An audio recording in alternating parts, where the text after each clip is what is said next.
Okay Poonam madam हा ठीक आहे चालेल.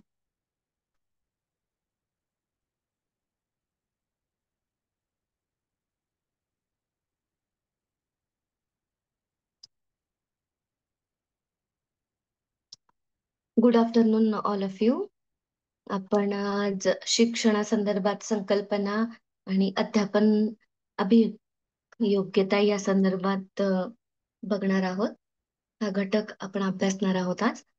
आणि त्यानंतर काही काही टीईटीचे क्वेश्चन आलेले आहेत त्या संदर्भात, म्हणजे परीक्षेला कुठले कुठले क्वेश्चन आले आहेत. तर 2013चा जो काही क्वेश्चन पेपर आहे तो देखील आपण बघणार आहोत. ठीक आहे. तर पहिल्यांदा शिक्षणाची संकल्पना याविषयी आपण इथे पाहणार आहोत. तर समोर बोर्डवर पण दिसत असेल तुम्हाला. क्लिअर आहे सगळ्यांना? दिसत आहे? तर आपण चालू करूया. तर शिक्षणाच्या संदर्भात संकल्पना आपल्याला अभ्यासायची पहा. आता मनुष्य जो काही आहे तो जन्मापासून ते मृत्यूपर्यंत काही ना काही शिकत असतो. तर शिकणे यामध्ये काय आहे, तर संस्कार सामावलेले असतात पहा. तुम्हाला लक्षात आलं असेल की आपण जेव्हा जन्म घेतो आणि जन्मल्यापासून आपला जो काही विकास आहे तो सातत्याने चालूच असतो. आता एखादा व्यक्ती आहे आणि त्या व्यक्तीने ज्या काही शिक्षणाचा उपयोग केला आहे आणि त्यामध्ये स्वतःमध्ये त्यांनी बदल घडलेला आहे त्याच्यामध्ये, किंवा परिवर्तन झालेलं आहे, तर त्याला आपण शिक्षण असं म्हणतो. जे जे काही अनुभव घेतलेले आहेत आणि त्या अनुभवामध्ये त्यांनी स्वतःमध्ये बदल केलेला आहे, तर त्याला देखील आपण शिक्षण ही संकल्पना म्हणता येतं. तर यावरून असं लक्षात येतं आपल्याला की शिक्षण कशी आहे, की आजन्म अशी चालणारी प्रक्रिया आहे.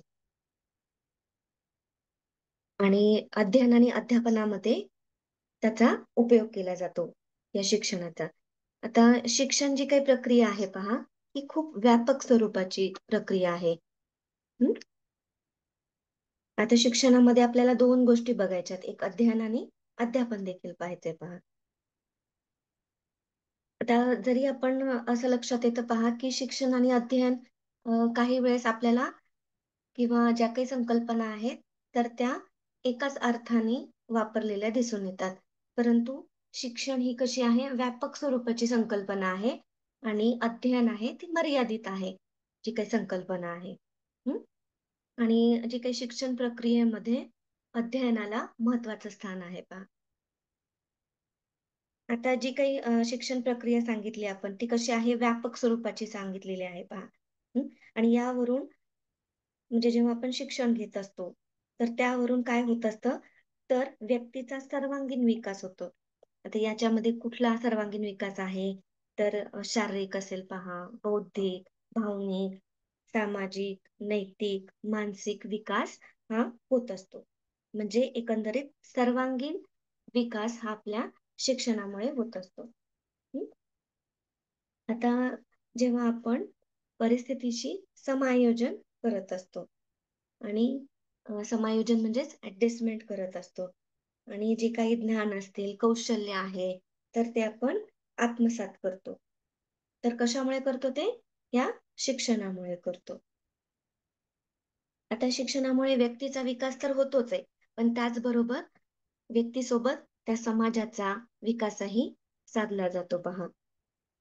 आणि एकंदरीत समाजाचा विकास झाल्यानंतर राष्ट्राचा आणि शेवटी विश्वाचा देखील प्रगती साधली जाते.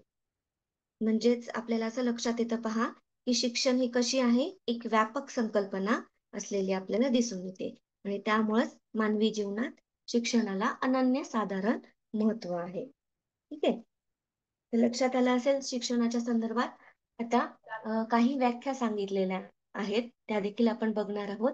आता ही जी शिक्षणाची संकल्पना आहे, तर शिक्षणाला एज्युकेशन असं इंग्लिशमध्ये म्हणलं जातं. आता हा जो काही शब्द आहे तर लॅटिन भाषेमध्ये दोन शब्दापासून तो तयार झालेला आहे. एज्युकेअर म्हणजेच काय पहा, टू लीड आउट म्हणजेच बाहेर काढणे, किंवा आणखीन एक आहे पहा, की ज्या काही क्षमता आहेत आपल्या, त्या क्षमतांचा विकास देखील होत असतो या शिक्षणामुळे. त्याच्यानंतर educare, to bring up, to train, म्हणजेच वाढवणे आणि प्रशिक्षण. तर या दोन लॅटिन जे काही शब्द आहेत, तर त्यापासून एज्युकेशन हा शब्द तयार झालेला आपल्याला दिसून येतो पहा. आता त्याच्यानंतर काही व्याख्या केलेल्या आहेत. अनेक मानसशास्त्रज्ञांनी असेल, किंवा इतर तत्वज्ञ आहेत, त्यांनी काही शिक्षणाच्या संदर्भात काही डेफिनेशन सांगितलेले आहेत. त्या देखील आपण पाहणार आहोत. एखादी डेफिनेशन विचारली जाते आणि ती कोणत्या मानसशास्त्रज्ञांनी केली आहे, या संदर्भात देखील क्वेश्चन आपल्याला एक्झाम मध्ये विचारला जातो. तर त्या संदर्भात आपण काही इथे व्याख्या देखील बघणार आहोत. शिक्षणाच्या संदर्भात. तर प्लेटो यांनी एक व्याख्या केलेली आहे. प्लेटो हा जो काही मानसशास्त्रज्ञ होऊन गेला. मनुष्याचे शरीर व आत्मा यांचा उत्कृष्ट विकास म्हणजे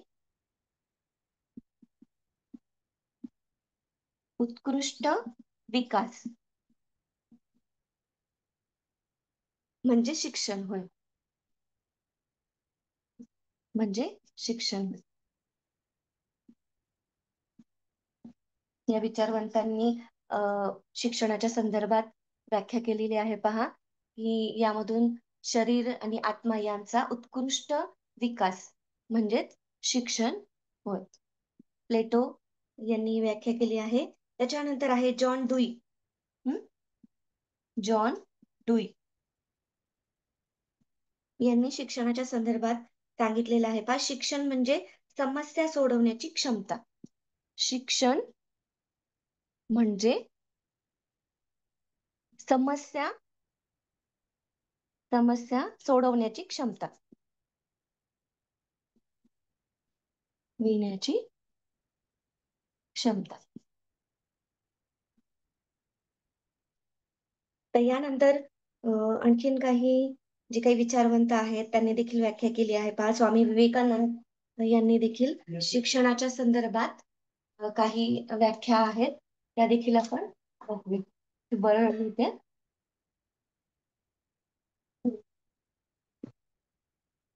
स्वामी विवेकानंद, त्या लक्षात आलं.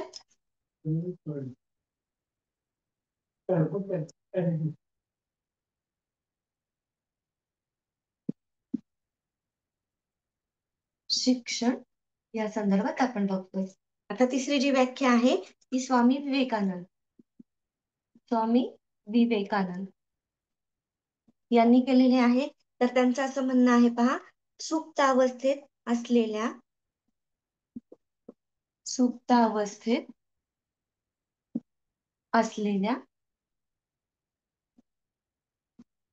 दैवी पूर्णत्वाचे प्रगटीकरण म्हणजेच शिक्षण. ही स्वामी विवेकानंद यांनी केलेली व्याख्या आहे. कशाच्या संदर्भात आहे पहा, शिक्षणाच्या संदर्भात आहे.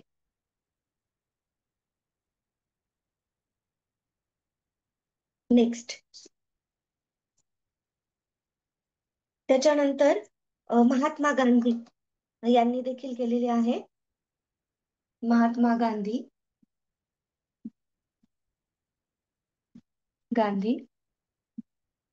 यांनी काय केलेली आहे. स्क्रीन दिसत नाहीये का? काही जणांचे मेसेज आले आहेत. दिसते का व्यवस्थित स्क्रीन तुम्हाला?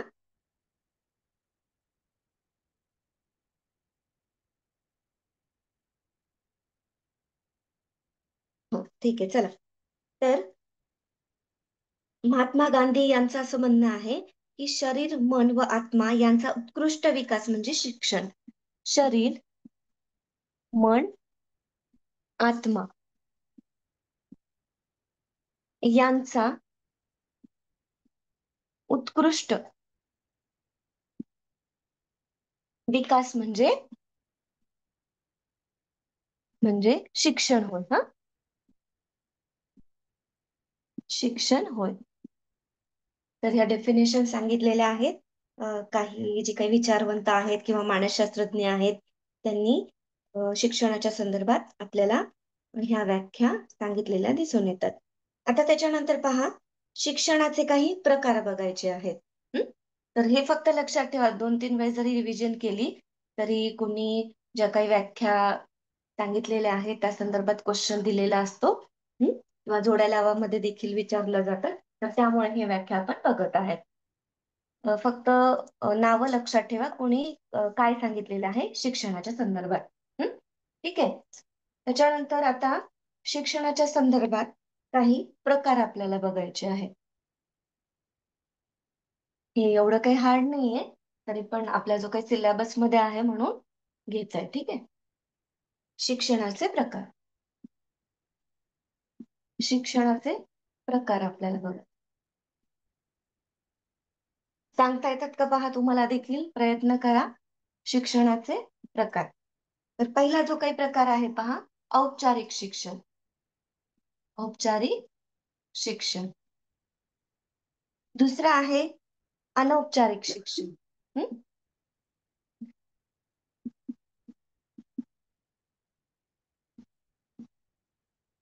आणि म्हणजे काही तिसरं शिक्षण आहे तर ते आहे सहज शिक्षण. सहज शिक्षण. आता एक एक बघूया आपण. या औपचारिक शिक्षणामध्ये काय सांगितलंय, अनौपचारिक आणि सहज शिक्षणामध्ये. ठीक आहे. आता जे काही औपचारिक शिक्षण आहे पहा, तर ते कसं असतं, तर शासन मान्य संस्थेमधून जे काही संरचित शिक्षण दिले जाते तर त्यालाच औपचारिक शिक्षण असं म्हणतात. हं?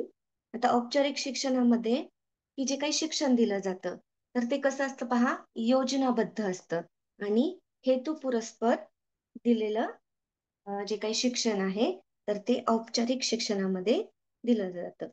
आता हे जे काही शिक्षण आहे तर त्याच्यामध्ये काय असतं की शिक्षक असतात, विद्यार्थी असतात आणि त्यांच्या भूमिका देखील ठरलेल्या असतात. म्हणजे यामध्ये पहा, नियोजित अभ्यासक्रम असतो, अध्यापन चालू असतं. जे काही आता सध्याचं जे काही शिक्षण आहे म्हणजे विद्यार्थी अ, वर्गामध्ये येऊन, क्लासमध्ये येऊन जे काही शिकतात, शिक्षक जे काही शिकवतात, तुम्ही जे काही विद्यार्थ्यांना अध्यापन करतात, ते जे काही शिक्षण आहे, एक चौकटीबद्ध जे काही शिक्षण असतं तर त्याला औपचारिक शिक्षण असं म्हणलं जातं. म्हणजे यामध्ये महाविद्यालय असतील, शाळा आहे, विद्यापीठ आहेत, तर ही औपचारिक शिक्षणाची केंद्र आहेत. हं? लक्षात आलंय? औपचारिक शिक्षण कसं असतं तर कटिबद्ध असतं, एक अभ्यासक्रम असतो, त्यांना परीक्षा असतात आणि अ, शिक्षक, विद्यार्थी यांचा देखील समावेश असतो. आणि हे जे शिक्षण आहे ते कुठून दिलं जातं पहा, शाळा, कॉलेजेस, विद्यापीठामधून जे काही शिक्षण मिळतं तर त्याला औपचारिक शिक्षण असं म्हणलं जातं. त्याच्यानंतर आहे अनौपचारिक शिक्षण. आता जे काही अनौपचारिक शिक्षण आहे तर याला म्हणजे वयाची वगैरे अट नसते. म्हणजे काही विद्यार्थी असतात किंवा आपण आहोत पहा, गरजेप्रमाणे त्याला शिकता येण्याची मुभा असते. तर त्याला जे काही शिक्षण आहे तर ते अनौपचारिक शिक्षण म्हणता येतात. हं? जे काही याला बंधनं असतात औपचारिक शिक्षणाला, तर ती बंधनं ह्या अनौपचारिक शिक्षणाला नसतात पहा. म्हणजे जेव्हा एखाद्या व्यक्तीला म्हणा की शिक्षण घेता आलं नाही, पण त्याची नंतर जर इच्छा झाली, तर तो शिक्षण अनौपचारिक पद्धतीने शिक्षण घेऊ शकतो. आता ह्यांची जी काही केंद्र आहेत, ती कोणकोणती आहे पहा, तर मुक्त विद्यापीठे किंवा बहिस्थ परीक्षा असतात पहा, त्यामधून हे अनौपचारिक शिक्षण घेतलं जात असतं. किंवा आरोग्य केंद्र आहेत, व्याख्यानं आहेत, किंवा काही माध्यमांमधून जे काही शिक्षण दिलं जातं, तर त्यांचा सगळा समावेश आहे, तर त्या अनौपचारिक शिक्षणामध्ये होत असतो पहा. म्हणजेच याला काही चौकट नसते. तर किंवा वयाची देखील अट नसते या शिक्षणाला. जेव्हा आपल्याला पाहिजे त्याप्रमाणे आपण शिक्षण आपल्याला घेता येत असतं आणि हे शिक्षण मुक्त विद्यापीठामधून वगैरे मिळत असतं.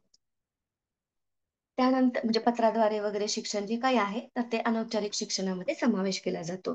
आता त्याच्यानंतर जे काही आहे पहा, सहज शिक्षण. तिसरा जो काही प्रकार आहे शिक्षणाच्या संदर्भाचा, तर ते आहे सहज शिक्षण.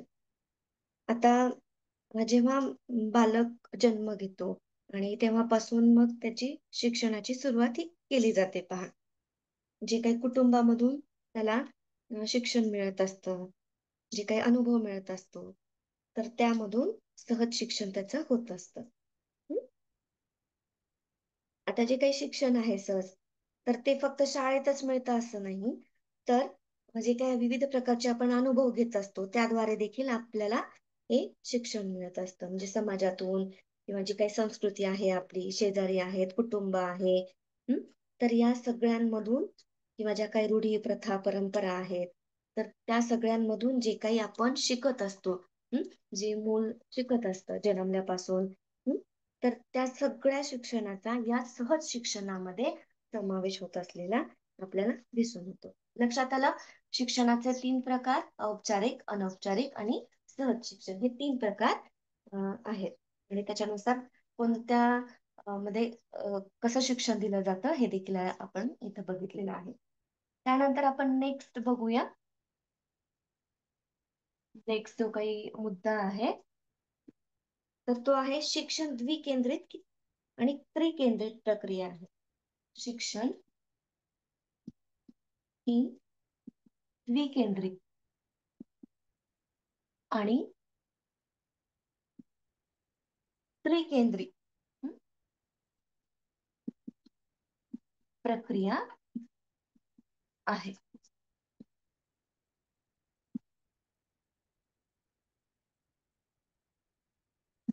तर कसं आहे या देखील कंपनीचे बघूया. आता ॲडम्स यांच्या मते काय सांगितलं आहे, की शिक्षणाची शिक्षक आणि विद्यार्थी ही 2 टोके आहेत याच्यामध्ये. शिक्षक आणि विद्यार्थी. हं. ही द्विकेंद्रित शिक्षणामध्ये यांचा समावेश होतो पहा. आणि त्यामुळेच आपण याला शिक्षण ही कशी आहे, की द्विकेंद्रित प्रक्रिया आहे. काळाच्या ओघामध्ये काय झालं मग, जो काही ॲडम्स यांचा जो काही दृष्टिकोन होता, म्हणजे द्विकेंद्री शिक्षण पद्धती आहे, असं ॲडम्स यांचं म्हणणं होतं पहा. हं. शिक्षण ही कशी आहे? द्विकेंद्री म्हणजे शिक्षक आणि विद्यार्थी हे महत्वाचे आहे, असं सांगितलं होतं. द्विकेंद्री प्रक्रिया आहे. त्याच्यानंतर जो काही ॲडम्सचा दृष्टिकोन होता, तर तो काही काळानंतर काय झालाय, कालबाह्य ठरलाय पहा. आणि त्याच्यानंतर यामध्ये बरेच शोध झाले आणि त्याच्यानुसार मग जॉन डुई यांनी असं सांगितलं, जॉन डुई यांचं असं मत होतं, की शिक्षण प्रक्रियेमध्ये की कोणाकोणाचा समावेश आहे? पहा, शिक्षकांचा तर आहे, त्याचबरोबर विद्यार्थ्यांचा आहे, हं, आणि त्यानंतर सामाजिक प्रेरणा, हं, सामाजिक प्रेरणा यांचा देखील समावेश होतो, असं जॉन डुई यांनी सांगितलं आहे. आणि त्यावरून त्यांनी शिक्षण जी काही आहे, तर ती त्रिकेंद्री हं, त्रिकेंद्री प्रक्रिया आहे, असं सांगितलंय पहा. हं. ॲडम्स यांनी द्विकेंद्री सांगितलं आहे आणि त्यांचा जो काही विचार आहे, काही दिवसांनी तो कालबाह्य झाला. नवीन-नवीन शोध झाले, रिसर्च झाली आणि त्याच्यानंतर जॉन डुई यांनी शिक्षणामध्ये की शिक्षक, विद्यार्थी आणि सामाजिक प्रेरणा या 3 घटकांना इथे महत्त्व दिले आहे आणि त्यावरून त्यांनी शिक्षणाच्या संदर्भात त्रिकेंद्री शिक्षण ही त्रिकेंद्री प्रक्रिया आहे, असं त्यांनी अ, सांगितलेलं दिसून येतं. ठीक आहे. त्याच्यानंतर या मध्ये आपल्याला बघायचं आहे की अध्यापन म्हणजे काय. हं? शिक्षण बघितलं आपण, आता अध्यापन म्हणजे काय याचा देखील आपल्याला अभ्यास करायचा आहे. हे लक्षात आलंय?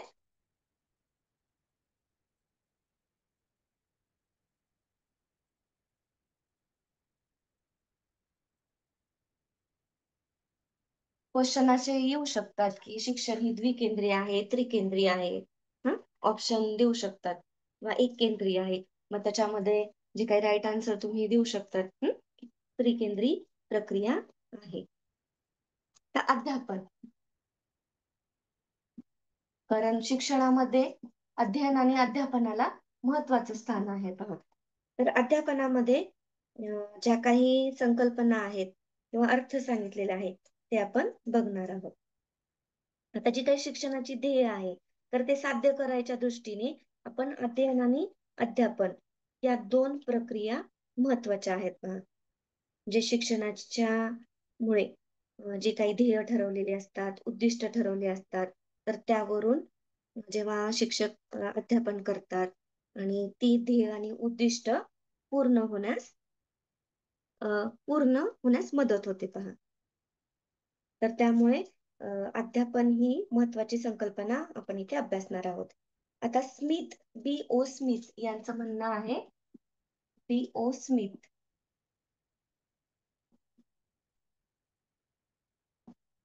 आता त्यांनी व्याख्या केली आहे पहा अध्यापनाच्या संदर्भामध्ये. अध्ययन घडण्याच्या उद्देशाने केलेली कृती म्हणजे अध्यापन.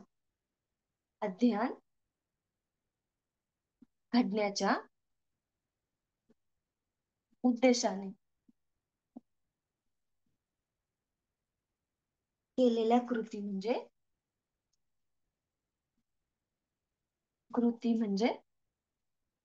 अध्यापन होय.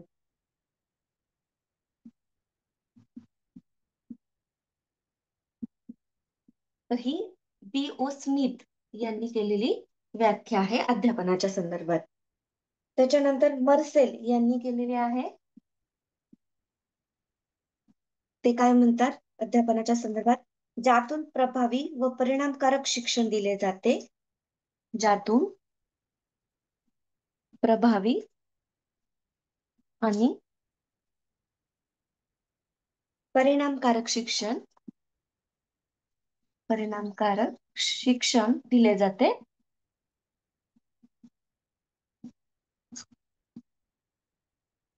ते यशस्वी अध्यापन होय. ते यशस्वी अध्यापन होय. ठीक आहे. नेक्स्ट आहे इंग्रजी शब्दकोश यामधून व्याख्या घेतलेली आहे पहा. तर एखाद्या व्यक्तीला शिकण्यास मदत करणारी कला म्हणजेच अध्यापन होय.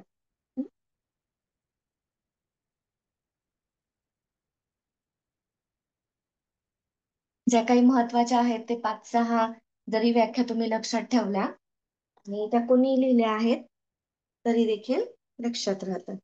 इंग्रजी शब्दकोशातली आहे. ठीक आहे. त्याच्यानंतर नेक्स्ट आहे बर्टन. तर यांनी काय म्हणतात, अध्यापन म्हणजे अध्ययनासाठी चेतना. अध्यापन म्हणजे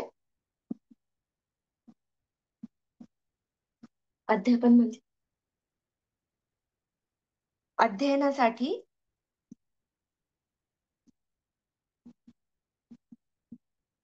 चेतना, मार्गदर्शन व प्रोत्साहन होय. मार्गदर्शन व प्रोत्साहन होय.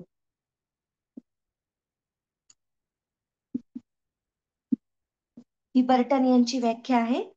प्रिसेंट यांनी एक व्याख्या केलेली आहे पहा, ती एक बघू आणि त्याच्यानंतर नेक्स्ट घेऊया मग. प्रिसेंट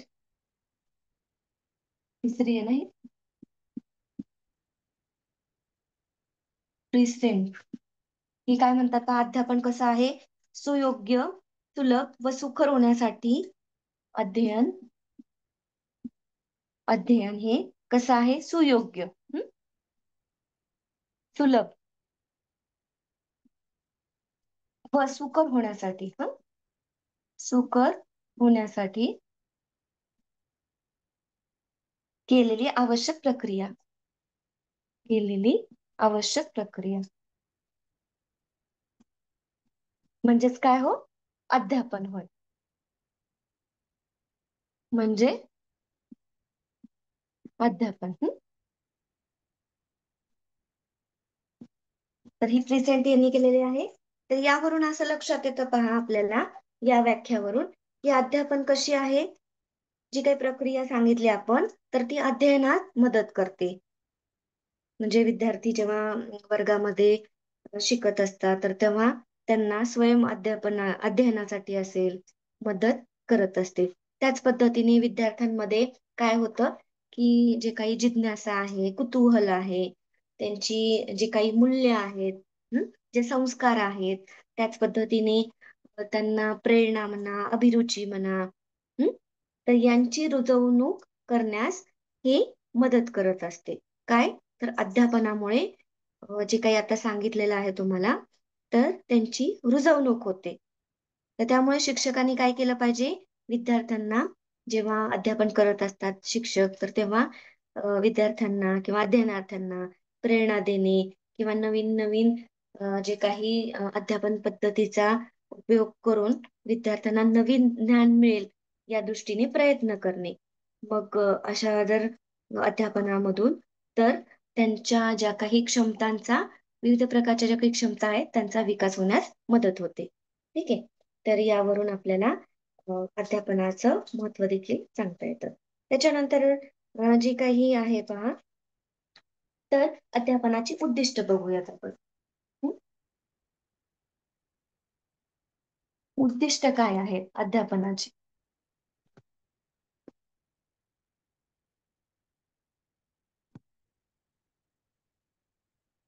अध्यापनाची उद्दिष्टे.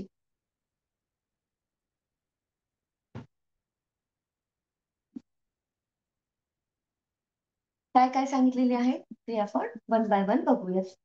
आता यामध्ये उद्दिष्ट पहिलं जे सांगता येतं पहा, की विद्यार्थ्यांना अध्ययनासाठी प्रेरित करणे.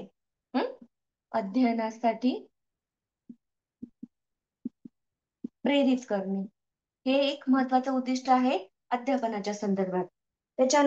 नंतर आहे, की विद्यार्थ्यांना नवीन माहिती प्रदान करणे. नवीन माहिती देणे.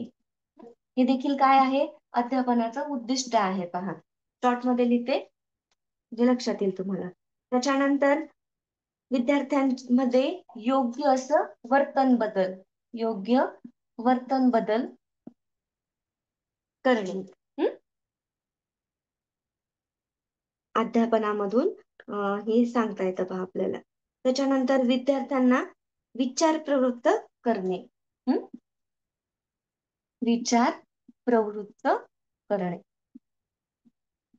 जेव्हा अध्यापन केलं जातं, तर तेव्हा म्हणजे जे काही विद्यार्थी असतात किंवा अध्ययनार्थी असतात, तर त्यांना जी काही वैचारिक क्षमता आहे, तर ती वाढवण्यास देखील मदत होते. त्याच पद्धतीने विद्यार्थ्यांमधील जे काही सुप्त गुण आहेत, तर त्यांचा विकास साधणे.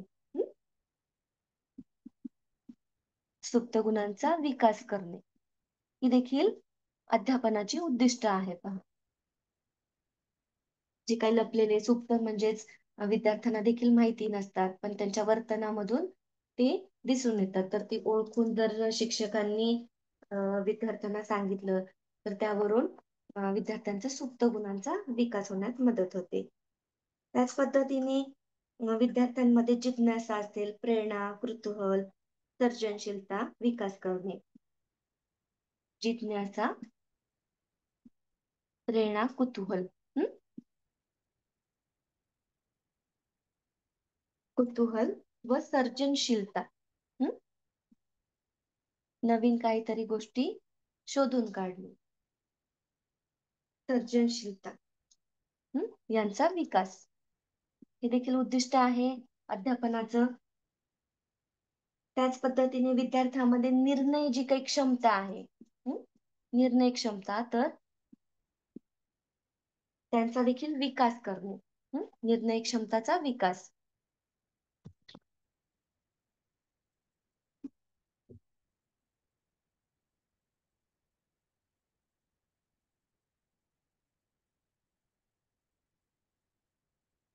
नेक्स्ट आहे पहा, जे काही ज्ञान शिकवलं जातं वर्गामध्ये किंवा क्लासमध्ये, तर त्या ज्ञानाचा व्यवहारामध्ये कसा उपयोग करायचा, तर त्यासाठी देखील सक्षम बनवण्यासाठी शिक्षकांनी कसं अध्यापन केलं पाहिजे, तर या संदर्भात देखील महत्वाचं उद्दिष्ट आपल्याला सांगता येतात. लक्षात आलंय? तर ही काही उद्दिष्ट आपल्याला या अध्यापनाची सांगता येतात. हं? त्याच्यानंतर आपण बघूयात, की अध्यापनाची वैशिष्ट्ये काय आहेत. हं? ही उद्दिष्ट झाली आहेत शिक्षणातून किंवा शिक्षणामध्ये ह्या 2 कन्सेप्ट महत्त्वाच्या, अध्यापन आणि अध्ययन. तर अध्यापनामध्ये जी काही उद्दिष्ट आहेत, हां, तर ती साध्य केली जातात पहा. हं. नेक्स्ट आहे अध्यापनाची वैशिष्ट्ये. उद्दिष्ट लक्षात आली असेल, आता वैशिष्ट्ये बघूया.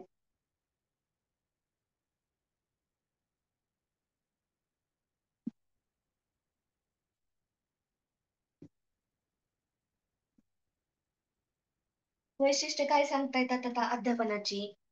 तर विद्यार्थ्यांचा सक्रिय सहभाग घेतला पाहिजे. हं. तर हे एक त्याचं अध्यापनाचं वैशिष्ट्य आहे पहा. हं. जेव्हा शिक्षक वर्गामध्ये शिकवत असतात, की फक्त त्यांनी शिकवलं जातं आणि मुलं निष्क्रिय जर असतील, तर त्यामधून त्यांचा तेवढा अभ्यास म्हणा किंवा विकास होत नाही. तर त्यांना प्रत्येक गोष्टीमध्ये जर सक्रिय सहभाग घेता आला, हं, तर त्यामधून जे काही अध्यापन आहे आणि त्याचबरोबर अध्ययनाला देखील चालना मिळते. तर त्यामुळे आपल्याला असं सांगता येतं पहा, की विद्यार्थ्यांचा सक्रिय जो काही सहभाग आहे, तर तो घेतला पाहिजे. हं. विद्यार्थ्यांचा सक्रिय सहभाग ही एक वैशिष्ट्य आहे पहा अध्यापनामध्ये. त्याच्यानंतर आहे विविध स्वरूपाच्या शैक्षणिक साहित्याचा देखील उपयोग केला पाहिजे जेव्हा शिक्षक वर्गामध्ये शिकवत असतात. हं. तर एखादा घटक शिकवत असतात, तर तेव्हा जर त्यांनी जे काही शैक्षणिक साहित्य वापरलं, तर त्यामुळे देखील विद्यार्थ्यांचं अटेन्शन वाढत असतं. तर हे देखील वैशिष्ट्य आहे पहा, की शैक्षणिक साहित्याचा वापर. शॉर्टमध्ये लिहिते बरं का. शैक्षणिक साहित्याचा वापर. नेक्स्ट आहे जे काही अध्यापन करणार आहेत शिक्षक, तर ते जेव्हा अध्यापन करत असतात, तर ते पाठ्यांश सुसंगत आणि परिणामकारक असलं पाहिजे. हं. फक्त येताय क्लासमध्ये शिकवतात असं नाही, तर ते जे काही विषय आहे, विषयाला अनुसरून अध्यापन असलं पाहिजे. त्याच्यानंतर आहे, हे आपल्याला इथं सांगता येईल, अध्यापनाचा जीवनाशी देखील संबंध असला पाहिजे. जे काही अध्यापन करणार आहे, शिक्षक शिकवणार आहे, त्याचा व्यावहारिक जीवनामध्ये देखील उपयोग झाला पाहिजे. आनंददायी अध्यापन.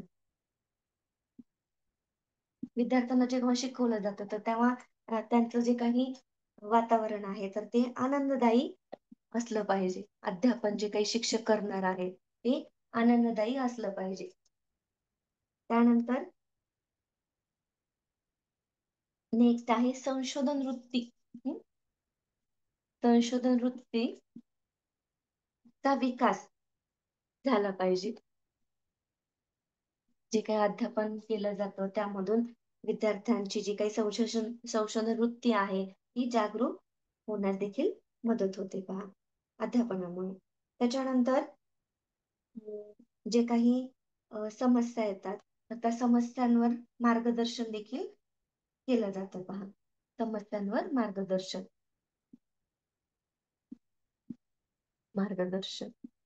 हं?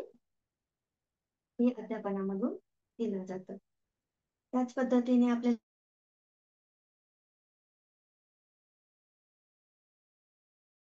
अध्यापन करताना विद्यार्थ्यांविषयी आस्था असेल, प्रेम आहे आणि जिव्हाळा देखील असणं आवश्यक आहे. तरच त्यांना त्या शिक्षणामध्ये किंवा जे काही पाठ्यघटक शिकवला आहे त्याच्यामध्ये रस येऊ शकतो. त्याच्यानंतर अध्यापन हे नियोजनपूर्ण असायला पाहिजे. हं? कधीही कशाचाही संबंध न जोडता पूर्वज्ञानाचा सांगड नवीन ज्ञानाशी जोडली गेली पाहिजे. हं? तर जे काही असं अध्यापन आहे तर ते नियोजनपूर्वक केलं पाहिजे. त्याच बरोबर आपल्याला सांगता येतं की अध्यापन करताना एका विषयाचा दुसऱ्या विषयाशी समन्वय साधता आला पाहिजे. हं? तर त्यामुळे देखील जे काही धनसंक्रमण आहे ते घडून येतं आणि विद्यार्थ्यांना चांगलं समजण्यास मदत होते. नेक्स्ट, शिक्षकांनी देखील काय केलं पाहिजे, सतत शिकलं गेलं पाहिजे. हे देखील सांगता येतं पहा. शिक्षकाचे ज्ञान हे अद्ययावत असलं पाहिजे. हं?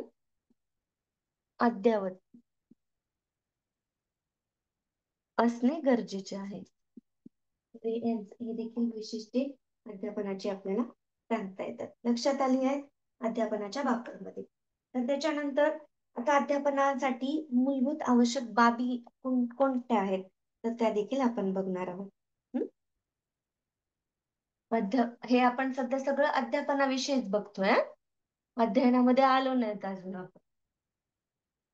तर याच्यामध्ये कोणत्या प्रमुख बाबी आहेत अध्यापनामध्ये तर त्या आपण आता बघणार आहोत पहा.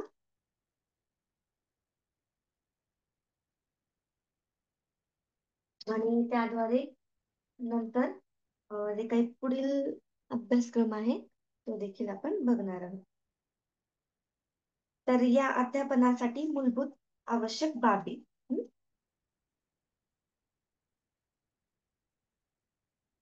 अध्यापनासाठी आवश्यक असणाऱ्या बाबी. मूलभूत आवश्यक बाबी.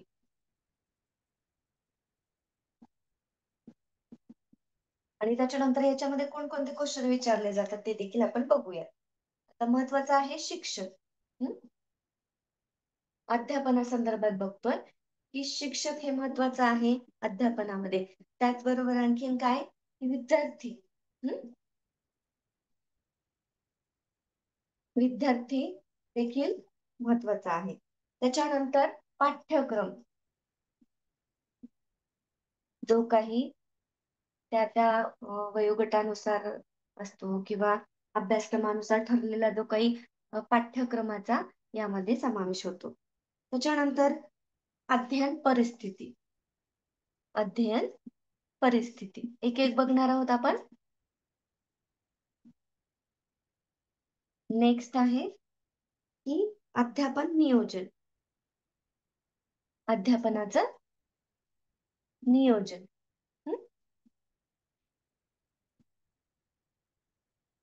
शैक्षणिक उद्दिष्टे. शैक्षणिक उद्दिष्टे कोणती आहेत अध्यापनाच्या बाबतीमध्ये. नेक्स्ट, अध्यापन पद्धती.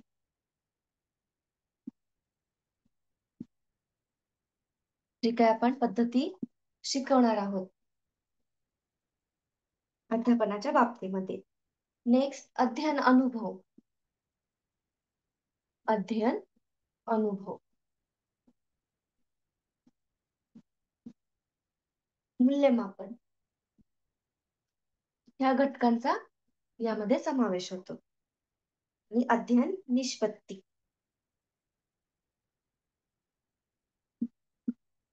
अध्ययन पहा निष्पत्ती. तर या प्रमुख बाबींचा समावेश या अध्यापनासाठी केला जातो. आता शिक्षकाच्या संदर्भात काय आहे की विद्यार्थ्यांना ज्ञान देण्याचं काम हे शिक्षक करतात. जे काही अद्ययावत ज्ञान आहे, जी काही माहिती आहे, तर ती माहिती देण्याचं काम जे काही आहे विद्यार्थ्यांना तर ते शिक्षक करत असतो. त्याचबरोबर विद्यार्थ्यांमध्ये जे काही सवयी असतील, मूल्य आहे, कौशल्य आहे, यांचा देखील विकास साधण्याचं काम हे शिक्षक करत असतो जेव्हा शिक्षक अध्यापन करत असतो तेव्हा. आता त्याच्यानंतर विद्यार्थ्याचं काय आहे तर शिक्षणाचा जो काही केंद्रबिंदू आहे तर तो काय आहे, विद्यार्थी आहे पहा. आणि विद्यार्थ्यांना शिक्षकाच्या अध्यापनापासून अध्ययन घडत असतं. म्हणजे जे काही शिक्षक वर्गामध्ये शिकवलं जातात आणि विद्यार्थी जे काही ज्ञान ग्रहण केलं जातं त्याद्वारे त्यांचं अध्ययन होत असतं आणि त्याद्वारे त्यांचा विकास होत असतो. तर त्याच्यानंतर आहे पाठ्यक्रम. हं? आता पाठ्यक्रमामध्ये काय आहे, तर यालाच अभ्यासक्रम असं म्हणलं जातं, की विशिष्ट स्तराचा हा क्रम असतो. प्रत्येक इयत्तेनुसार काय केलेलं असतं, वर्गीकरण असतं. तर त्यालाच काय म्हणतो आपण, पाठ्यक्रम असतो. म्हणजे 1ली, 2री पासून ते 10वी पर्यंत जो काही सिलेबस ठरवलेला असतो किंवा अभ्यासक्रम असतो, तर त्याला पाठ्यक्रम असं म्हणतात. आता जेव्हा शिक्षक अध्यापन करत असतो, तर तेव्हा ही जी काही पाठ्यक्रमाचा उपयोग होत असतो. तर त्याच्यामध्ये जी काही उद्दिष्ट आहेत पाठ्यक्रमाची, आशय असतील किंवा मूल्यमापन साधनं असेल, तर यांचा समावेश या पाठ्यक्रमामध्ये होत असतो. त्याच्यानंतर आहे पहा अध्ययन परिस्थिती. आता जी काही अध्ययनासंदर्भात परिस्थिती आहे, तर ती कशी असली पाहिजे किंवा जे काही वातावरण आहे, तर ते चांगलं असलं पाहिजे. हं. तर तेव्हाच विद्यार्थ्यांचं अध्ययन होत असतं. जर वातावरण चांगलं नसेल किंवा चांगली परिस्थिती नसेल, तर शिक्षक विद्यार्थ्यांना व्यवस्थित शिकवू शकत नाहीत आणि विद्यार्थी देखील अध्ययन करू शकत नाहीत. तर त्याच्यामुळे अध्ययनाची जी काही परिस्थिती आहे, तर ती चांगली असणं ही आवश्यक आहे. हं. त्याच्यानंतर अध्यापनाचे नियोजन. त्या नियोजनामध्ये काय आहे, की जेव्हा शिक्षक असतो आणि अध्यापन करत असताना जी काही अ, पाठ्यक्रम असतो पहा, त्याचबरोबर उद्दिष्टे असतात त्याची किंवा काही पद्धती असतात, अध्यापन पद्धती. परत विद्यार्थ्यांचा जो काही वयोगट आहे, तर त्याच्यानुसार त्याचबरोबर शैक्षणिक साहित्य असेल, तर या सगळ्या बाबी लक्षात घेऊन विद्यार्थी एक अध्यापनाचं नियोजन करत असतो आणि त्यानुसार विद्यार्थ्यांना शिकवलं जात असतं. तर त्याचा समावेश हा या अध्यापनासाठी उपयोगाचा आहे. अध्यापनाचं नियोजन म्हणजे वर्षभरामध्ये किती घटक आहेत, विद्यार्थ्यांना किती शिकवायचं आहे, तर याचं सगळं जे काही जे तुम्ही करता की नाही अध्यापनाच्या संदर्भात नियोजन, तर त्याचा देखील यामध्ये समावेश होतो. त्याच्यानंतर शैक्षणिक उद्दिष्ट पहा. आता जी काही उद्दिष्ट आहे शिक्षणाच्या संदर्भासाठी, तर ती शैक्षणिक उद्दिष्ट साध्य करण्यासाठी शिक्षकाला हे महत्वाचं आहे. हं. आणि शिक्षणामधून ती उद्दिष्ट साध्य केली जातात. ठीक आहे. त्याच्यानंतर अध्यापन पद्धती. अध्यापन पद्धतीमध्ये आपण बघतो पहा व्याख्यान असेल, चर्चा आहे किंवा अनेक पद्धती आहेत पहा, चर्चा असतील. हं. तर त्या सगळ्या अध्ययन पद्धतीचा उपयोग जर शिक्षकांनी केला, तर विद्यार्थ्यांना जे काही अध्यापनासाठी मदत होऊ शकते. पण केव्हा कोणती पद्धती वापरली पाहिजे? चर्चात्मक, प्रश्नोत्तर पद्धती, स्वयं अध्यापन पद्धती हं. ह्या जर पद्धती त्यांनी शिकवताना जर वापरल्या, तर त्यामुळे विद्यार्थ्यांच्या चांगल्या अध्ययनात किंवा स्मरणात राहत असते. तर अध्यापन पद्धती देखील महत्त्वाच्या आहेत. यानंतर अध्यापन पद्धती नंतर अध्ययन अनुभव. हं. जे काही शिक्षकांनी शिकवलेलं ज्ञान असतं पहा. हं. जे काही अनुभव दिलेला असतो, तर त्यावरून काय होत असतं, की विद्यार्थ्यांचा चांगल्या लक्षात राहत असतं. त्यामुळे अध्ययनाचे जे काही अनुभव आहेत, शिक्षकांनी जर विस्तृतपणे दिले, तर विद्यार्थ्यांचा चांगल्या लक्षात राहतं. त्यामुळे अध्ययन अनुभव हा देखील महत्त्वाचा घटक आहे. त्याच्यानंतर हे मूल्यमापन. तर मूल्यमापन जेव्हा हे सगळं काही शिकवलेलं असतं, नियोजन केलेलं असतं किंवा पाठ्यक्रम असतो, परिस्थिती चांगली असते, शैक्षणिक उद्दिष्ट आहेत किंवा विविध अध्यापन पद्धतीचा उपयोग केला जातो आणि त्याद्वारे अध्यापन केल्यानंतर विद्यार्थ्यांचे काय असते पहा, संख्यात्मक म्हणा किंवा गुणात्मक साधनाद्वारे मूल्यमापन करणं आवश्यक असतं. त्यात कोणती एक्झाम असते पहा त्याच्यामध्ये, ज्या काही तुम्ही घेतात सराव असतील किंवा घटक चाचण्या असतील, 6माही वार्षिक परीक्षेचा किंवा काही प्रात्यक्षिक परीक्षा याचा समावेश या मूल्यमापनामध्ये केला जातो. त्याच्यानंतर अध्ययन निष्पत्ती. आता अध्यापनातून विद्यार्थ्यांना जी काही माहिती आहे, जे काही ज्ञान कौशल्य आहेत, ज्या काही सवयी प्राप्त झालेल्या आहेत, तर त्यांचा सगळ्यांचा समावेश या अध्ययन निष्पत्तीमधून केला जातो पण म्हणजे जे काही त्यांनी अध्ययनाच्या मध्ये ज्या काही ज्ञान आहे, कौशल्य आहे, जे काही विकसित केलेलं आहे किंवा ज्या काही सवयी त्यांना प्राप्त झालेल्या आहेत, तर त्या सगळ्यांचा समावेश अध्ययन निष्पत्तीमध्ये केलेला दिसून येतो. ठीक आहे. कळालं सगळ्यांना?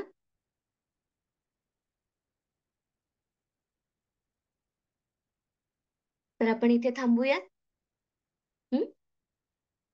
याच्यानंतर क्वेश्चन घेणार आहोत आपण, पण ते पुढच्या सेशनला घेऊयात.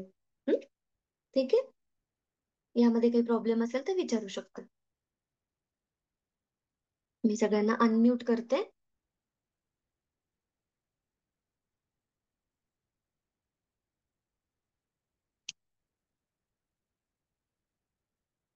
अध्यापनाच्या बाबतीमध्ये आपण हा लेसन बघितलेला आहे. याच्यामध्ये क्वेश्चन आन्सर देखील विचारले जाऊ शकतात. हम्म. तर ते देखील आपण नेक्स्ट सेशन मध्ये घेऊयात की कशा प्रकारचे क्वेश्चन आहेत ते. ठीक आहे. Okay ma'am. Okay ma'am. तर आपण आज हॅलो थांबूयात मॅडम. इथे. हॅलो. हा बोला सर. हे तुम्ही जे चॅप्टर शिकवताना याच्यापेक्षा जर प्रश्न वाईज जर घेतलं ना तर ते उत्तम समजतं आम्हाला. प्रश्नोत्तर बरं बरं ठीक आहे, ते घेणारच आहोत. उद्या घेऊया ना आपण क्वेश्चन आन्सर पण जास्तीत जास्त प्रत्येक त्याच्यावरती वेळेस भर द्या. ठीक आहे ठीक आहे, उद्या घेऊयात. उद्या एक 100 ओके. क्वेश्चन जर झाले आपले तरी घेऊयात.